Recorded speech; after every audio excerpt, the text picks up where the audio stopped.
Good morning. I'm Congressman Joe Crowley. I'm the chair of the Democratic Caucus in the House of Representatives. I'm joined by the Vice Chair, Linda Sanchez of California, and we will be joined momentarily by the ranking member on the House Ways and Means Committee, Congressman Richie Neal from Massachusetts.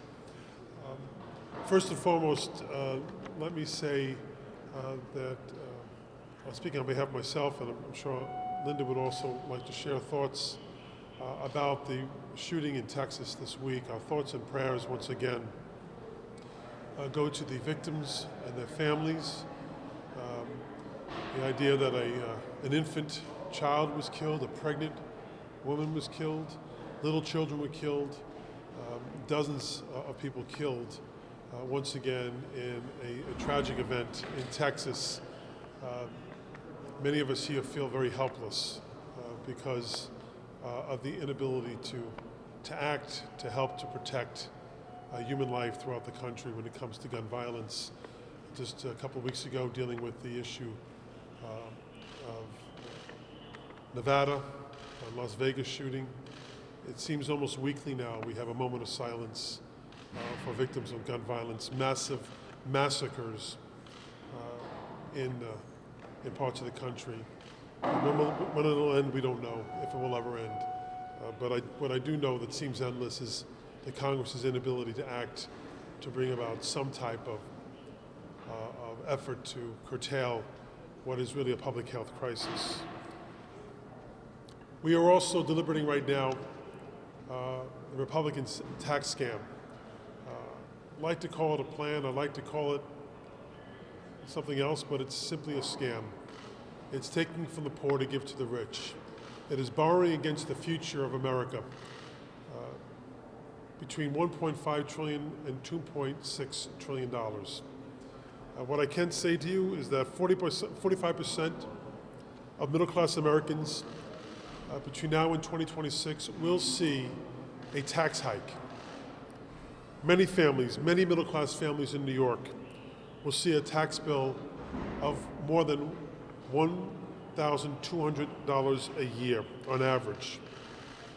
And when something like owning a home was supposed to be part of the American dream, this tax scam makes that dream a nightmare for many homeowners. It was interesting yesterday to watch some of our colleagues defend their position when it comes to the issue of state and local tax deduction. It really made me squirm a little bit in my seat. I wonder how they felt. The reality is we know that the elimination of SALT, the state and local tax deduction, will hurt many, many, many people in my district, in Massachusetts, in California, and just about every state in this country will see many of their constituents hurt by the elimination of the ability to deduct state and local taxes.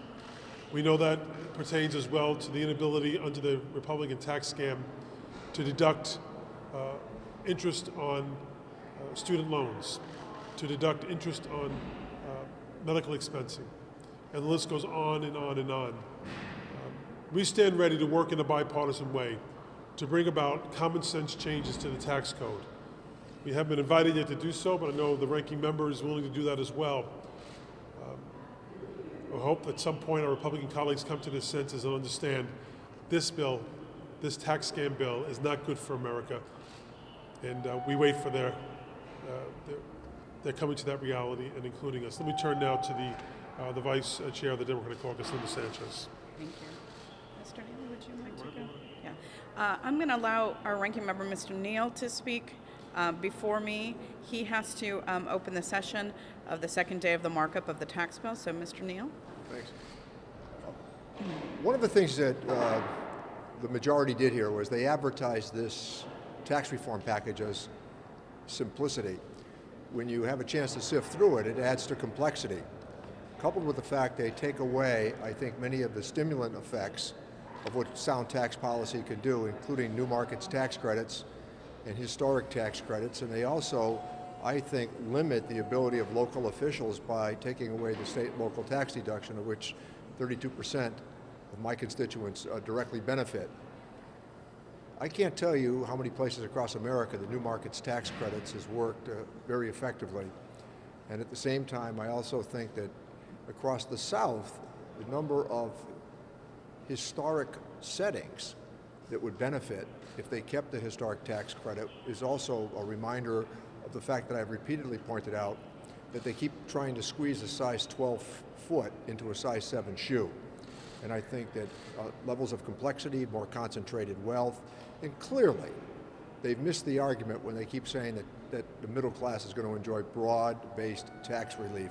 There's simply no evidence of it when you go through the documents that they've produced. And recall that in 2001 and in 2003, and with repatriated tax money in 2005, in each instance, they said it was going to lead to significant job growth. That's the same argument they're using in here. There is no evidence to support that conclusion.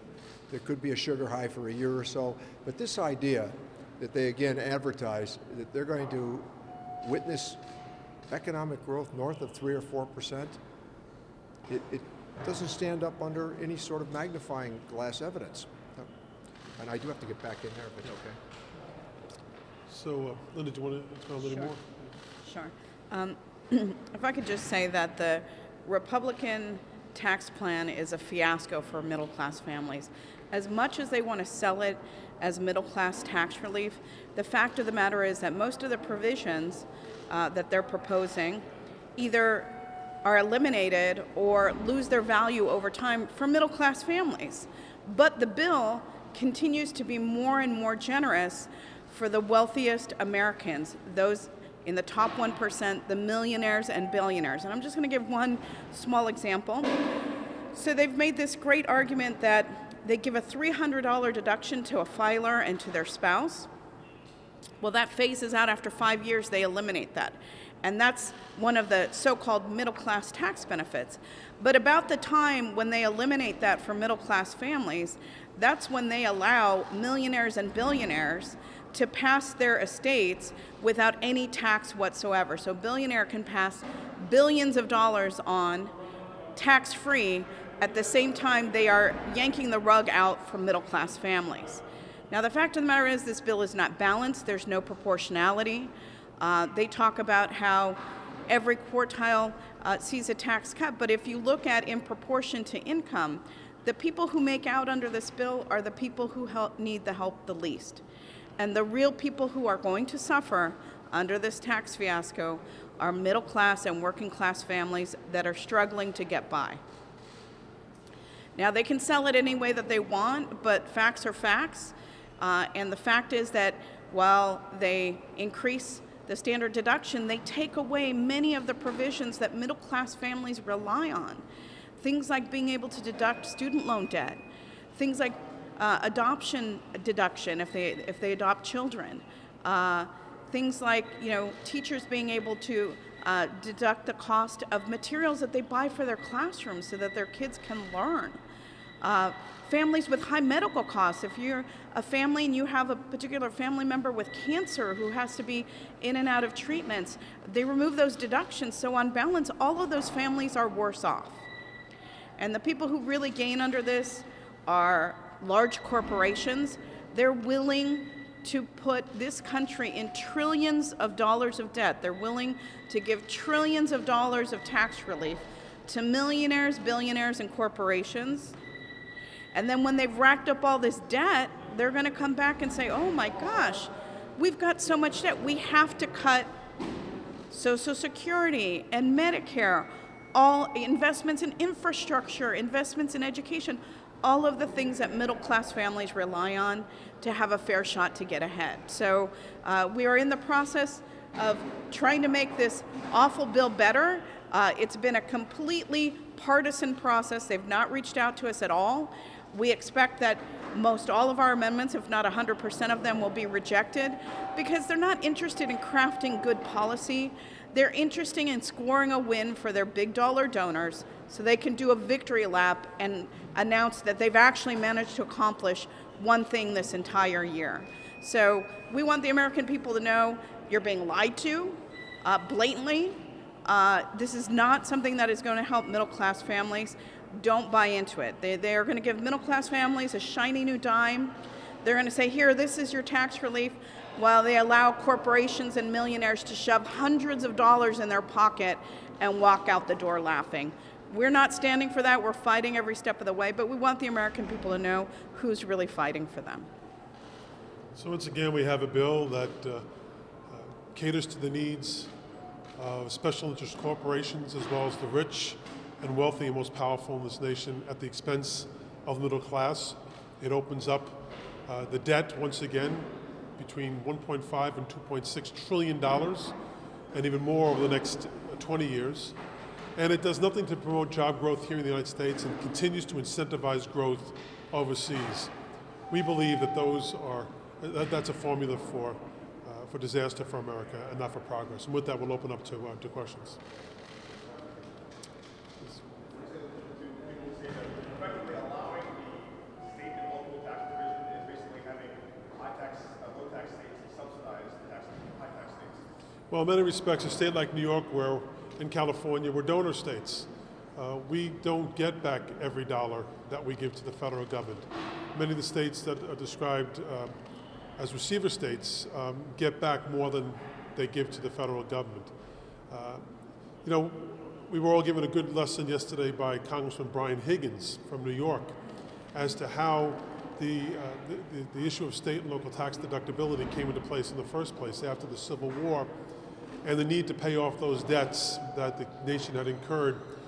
The creation of a federal income tax law and this provision was provided so that would not be, as Brian described it, as a money grab by the federal government.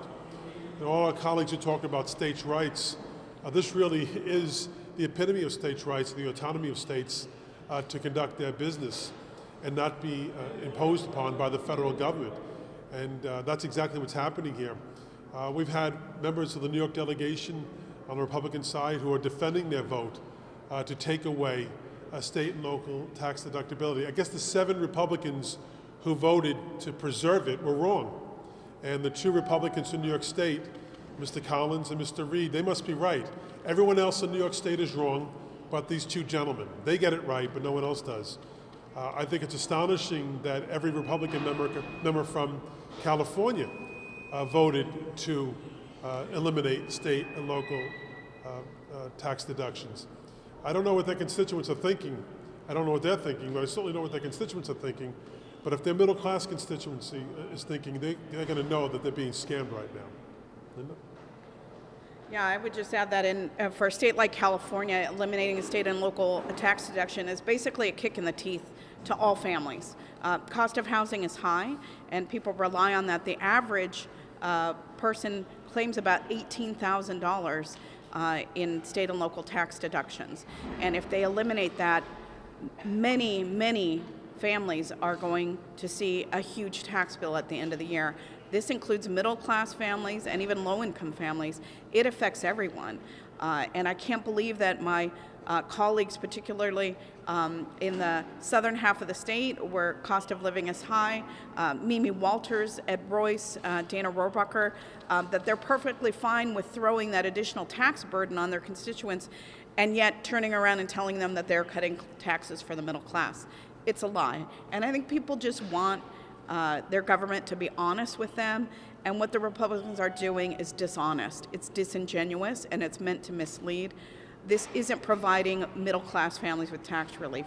We could do that in a bill, but Republicans are too hell-bent on trying again to eliminate things like the estate tax for millionaires and billionaires, to allow high-income earners to claim more of the child tax credit so that low-income families don't see the relief that they need.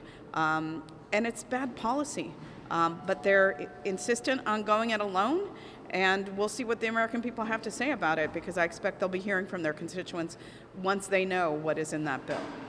I suspect that Kevin McCarthy, the majority leader of the House, told his members from California, do me a favor, vote for this, let's just get this through and we'll fix it later on. Well, I got news for his members, they ain't fixing it. In all likelihood, it's going to get worse. And really who suffers and who pays are the average taxpayers in California and around the country as well because of their negligence. questions? Yes. Kind of going off of that question, do you think Republicans have been targeting Democratic states like New York or California with their policy proposals this year, specifically with tax reform and health care? Both of those bills have big impacts on some Democratic states. Well, I think the media has reported on that. And, I think my observation would be yes. I think that is, unfortunately, further an attempt to divide America when we should be trying to bring it together. The president's dividing America, the Republican Congress, and the Ryan McConnell tax scam bill is going to further divide America, I believe, if it ever is enacted. I think this is a ways to go, but I'm calling upon people of goodwill on both sides of the aisle, and people throughout the country to express some outrage in terms of what the attempt here is to do. They're going, Linda talked about the estate tax. That benefits 0.002% of America. 0.002% of benefit from the elimination of the estate tax. Doesn't affect anyone in my district at all. And what it does, it puts a burden, it places a further burden on the future of America. They do that by blowing out the deficit again, anywhere between 1.5 to 2.6 trillion dollars. That means our children and grandchildren will be paying for that cost. But yes, I do think that many of the states that are hit hardest are states like California, Illinois, New York, Pennsylvania, Michigan. So the list goes on and on and on. Just about every state, though, has some form of state and local tax deduction in place right now under federal law. So it really is an assault on every state. But there are certain states that pay a heavier penalty than others.